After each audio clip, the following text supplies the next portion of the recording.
Hiki ni kile ambacho kinaendelea kwenye vita vya Iran, Israeli na Marekani, vita ambavyo vilianzishwa na Marekani na Israeli wakiweza kuishambulia Iran.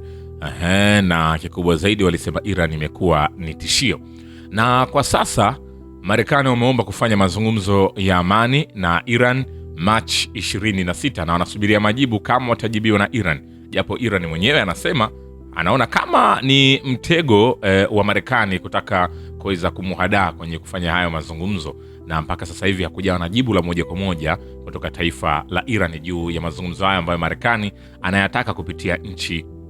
Na nikwambie, rais wa Marekani Donald Trump amedai kwamba mamlaka ya Iran imekubali kuachana na urutubishaji wa uranium. Anasema hawatakuwa na urutubishaji, kiongozi huyo wa Marekani alisema akijibu maswali kutoka kwa waandishi wa habari kwenye ikulu ya White House. Akizungumzia kuhusu madai ya Washington kuhusu Teherani, alibainisha hawawezi kuwa na vitu fulani. Unajua vitu hivyo, sina haja ya kupitia orodha hiyo, alisema. Ni nani hasa amethibitisha kwamba hawawezi wakafanya tena urutubishaji? Na wakati wanashambulia, ni nani alithibitisha kwamba wanafanya urutubishaji? Bado maswali yameendelea kubaki hapo mpaka hii leo. Vile vile, wakati wa wimbi jingine la mashambulizi ya anga dhidi ya Iran, Israeli imeshambulia kituo cha uzalishaji wa vilipuzi huko Isfahan. Jeshi la ulinzi la Israeli limesema. IDF inathibitisha kwamba ilishambulia eneo la kati zaidi la uzalishaji wa vifaa vya vilipuzi nchini Iran, ambapo utawala wa Iran ulitengeneza na vifaa vya vilipuzi kwa silaha mbalimbali. Ilisema ikiongeza kuwa eneo hilo lilikuwa limelengwa hapo awali wakati wa operation ya Rising Lion mnamo Juni 2025. Katika miezi ya hivi karibuni, shughuli za utawala wa Iran za kurejesha uwezo wake katika eneo hilo zilitambuliwa. Vile vile, rais wa taifa la Marekani Donald Trump ameionya Iran tena kwamba jeshi la Marekani linaweza kuharibu kiwanda cha umeme chenye thamani ya dola bilioni 10. Tunaweza kufanya chochote tunachotaka, na kama unavyojua leo tungekuwa na fursa ya kuangusha kiwanda kikubwa sana cha kuzalisha umeme, kimojawapo kikubwa zaidi duniani, na risasi moja kuelekea eneo sahihi ikamaliza kiwanda, kinaanguka na tukasita kutokana na ukweli kwamba tunafanya mazungumzo. Akizungumzia kuhusu kukomesha mgogoro huu, alisema ikiwa tunaweza kukomesha hili bila vifo vingi zaidi, bila kuangusha mitambo ya umeme yenye thamani ya dola bilioni 10 ambayo ni mipya kabisa na mboni ya jicho lao, ningependa kuweza kufanya hivyo. Kumbuka, wao Iran walisema endapo Marekani ataweza kushambulia, basi nao watasababisha eneo kubwa sana la Mashariki ya Kati kukosa umeme, ikiwa na maana hata maeneo ambayo Marekani ameweka base, maeneo ya washirika wake, nao pia wangepata changamoto. Lakini pia kwa Israeli ndio ingekuwa kubwa zaidi kwa mashambulizi ambayo Iran aliahidi angeweza kuyafanya. Hayo yakiendelea, kwingineko, ni muhimu kuunda muungano wa majimbo ili kuhakikisha usalama na kuendeleza ushirikiano wa kijeshi katika Mashariki ya Kati bila ushiriki wa Marekani na Israeli. Jenerali wa Iran anasema wakati umefika wa kuunda muungano wa majimbo ili kuhakikisha usalama na ushirikiano wa kijeshi kwenye eneo hilo bila ushiriki wa Marekani na Israeli. Anasema kwenye taarifa, nchi za eneo hilo hazitawahi kuhitaji jimbo lililoko maelfu ya kilomita ili kuhakikisha usalama wao. Kulingana na Iran, nchi za eneo hilo hazihitaji jimbo linaloweka usalama na maslahi ya Israeli juu ya yote, na linaona utajiri uliohifadhiwa kwenye ardhi zao pekee katika majimbo ya eneo hilo. Vile vile, Pentagon imetuma takriban wanajeshi 2,000 wa parachuti Mashariki ya Kati. The New York Times imesema askari wa kikosi cha kujibu haraka cha kikosi cha 82 cha wanaanga watatumwa Mashariki ya Kati. Imebainika kuwa wanajeshi hawa wa parachuti watapatikana ndani ya umbali fulani kutoka Iran. Wiki iliyopita Fox News iliripoti kwamba kikundi cha mashambulizi cha amphibia kilichojumuisha mabaharia na wanajeshi wa majini wapatao 4,500 kinachoongozwa na meli ya mashambulizi ya amphibia ya USS Boxer na kikosi cha 11 cha msafara wa jeshi la wanamaji la Marekani kilianza safari kuelekea Mashariki ya Kati. Je, Marekani anataka kupigana vita vya ardhini au ni nini? Kwingineko, Iran inaamini kwamba pendekezo la Marekani kufanya mazungumzo huko Islamabad linaweza kuwa ujanja. Axios inanukuu vyanzo.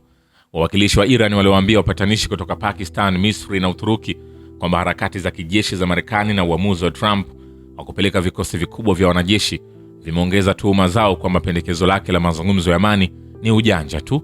Kulingana na Axios, wawakilishi wa Jamhuri ya Kiislamu wanabainisha kuwa hawataki kudanganywa tena. Tangu mashambulizi dhidi ya Iran Juni iliyopita na Februari 28 mwaka huu yalipofanyika katikati ya mazungumzo.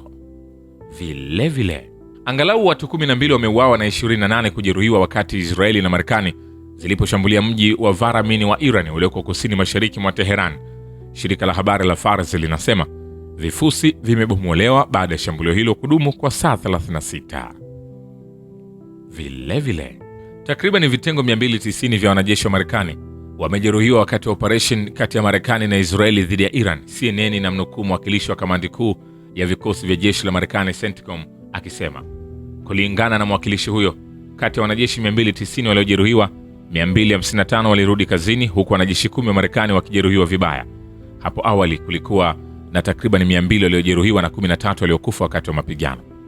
Mapema wiki hii, Ibrahim Zolfagari, mwakilishi wa makao ya jeshi la Iran Hatam al-Anbiya, alisema kwamba jeshi la Marekani linaficha idadi halisi ya waliokufa na kujeruhiwa.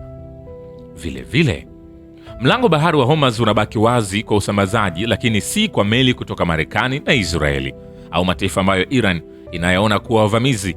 Barua ya Iran kwa shirika la kimataifa la baharini inasema, mlango bahari wa Hormuz unabaki wazi na trafiki ya baharini haijasimamishwa. Usambazaji unaendelea kulingana na hatua zinazohitajika, pamoja na kuzingatia hali halisi inayotokana na mzozo unaoendelea. Hati hiyo iliyotumwa kwa shirika lenye makao yake makuu London mnamo Machi 22 iliweza kuainisha. Nikwambie hivi, hatujamaliza. Vilevile, Marekani imetuma mpango wa pointi 15 kwa Iran ili kukomesha mzozo wa Mashariki ya Kati. Gazeti la The New York Times imeonukuu maafisa wa utawala wa Marekani. Pakistan ifanya kazi kama mpatanishi kwenye uhamisho wa mpango huo. Bado haijulikani ni watu wangapi nchini Iran walipokea hati hiyo na kama Iran inakusudia kuikubali kama sehemu ya kuanzia mazungumzo. Kulingana na gazeti hilo, mpango huo unashughulikia masuala ya makombora na programu za nyuklia na uhuru wa usambazaji wa mafuta kupitia mlango bahari wa Hormuz. Vilevile, waziri wa mambo ya nje wa Iran Abbas Araghchi anasema kwamba rais wa Ujerumani Frank-Walter Steinmeier anapaswa kupewa sifa kwa kuzungumza kuhusu mashambulizi ya Marekani na Israeli dhidi ya nchi yake.